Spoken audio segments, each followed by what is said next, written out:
మనం సభ్య సమాజంలో ఉన్నామనుకుంటాం. పట్టణాల్లో కూర్చుని దాని గురించో దీని గురించో మాట్లాడతాం. కానీ పల్లెలలో ఉండేటటువంటి రాక్షసత్వాలు ఇప్పటికీ వీడలేదనడానికి సజీవమైనటువంటి సాక్ష్యం ప్రస్తుతం పల్నాడులో జరుగుతున్న పని. మీకెవ్వరికి మ్యాక్సిమం 100కి 80 మందికి తెలియకపోవచ్చు. ఆయా ప్రాంతాల్లో ఉన్న వాళ్ళకి మాత్రమే తెలుసు పత్రికలు పట్టించుకోనటువంటి నిజాలు. నెల్లూరు జిల్లా పట్టపు ప్రాంతాలు కానీ, పల్నాడు జిల్లాలో ఫ్యాక్షన్ పల్లెలు కానీ, రాయలసీమలోని ఫ్యాక్షన్ పల్లెల్లో కానీ, రాయలసీమలో అలవాటు పడిపోయారు. ఎందుకంటే జగను, వైఎస్ఆర్ కాంగ్రెస్ పార్టీ, లేకపోతే అంతకుముందు కాంగ్రెస్ వాళ్ళే కాబట్టి అక్కడ ఇంకేం లేదు. తెలుగుదేశం పార్టీకి సంబంధించినటువంటి వాళ్ళు ఇక్కడ ఒకటే సింపుల్ లాజిక్, ఈ అన్ని చోట్ల కూడా అధికారంలో ఎవరుంటారో ఆ అధికారంలో ఉన్నోళ్ళకి సంబంధించిన పార్టీకి అభిమానులు మాత్రమే బ్రతకాలి.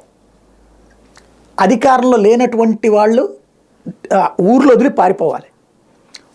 బెంగళూరులో ఉద్యోగాలు చేస్తున్న వాళ్ళలో ఇప్పుడు అనేక మంది పాపం తెలుగుదేశం వాళ్ళు ఉంటారు, జనసేన వాళ్ళు ఉంటారు. బాధితులు ఏంటంటే అక్కడ ఏదో చిన్న ఘర్షణ జరుగుతుంది, వీళ్ళ మీద కేసులు పెట్టేస్తారు, కుర్రాళ్ళ మీద. చివరికి బెయిల్ తీసుకుని అక్కడ ఉంటే బతకడం కష్టం అనేసి బెంగళూరుకి పోతారు. బెంగళూరులో అడిగే ప్రతి ఒక్కళ్ళకి ఇది అర్థమవుతుంది. ఇదివరకు ఆ ప్లేస్లో వైఎస్ఆర్సీపీ వాళ్ళు ఉండేవాళ్ళు. వాళ్ళు ఇప్పుడు ఊళ్ళల్లోకి దర్జాగా వస్తున్నారు.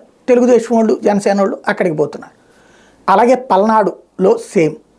ఇప్పుడు ఎన్నికలు అయ్యేటప్పటికి మళ్ళీ ఈ 5 ఏళ్ళు ఈ పార్టీలు కాపాడవు వాళ్ళని. కేవలం అయితే గీతే లాయర్లకు కూడా డబ్బులు ఆళ్ళ జేబుల్లోనే తగలబెట్టుకుంటారు. వీళ్ళు మధ్యలో పరామర్శ లేకపోతే భోజనాలు ఎట్టించడం ఇది తప్పించి చచ్చేది ఏమి ఉండదు.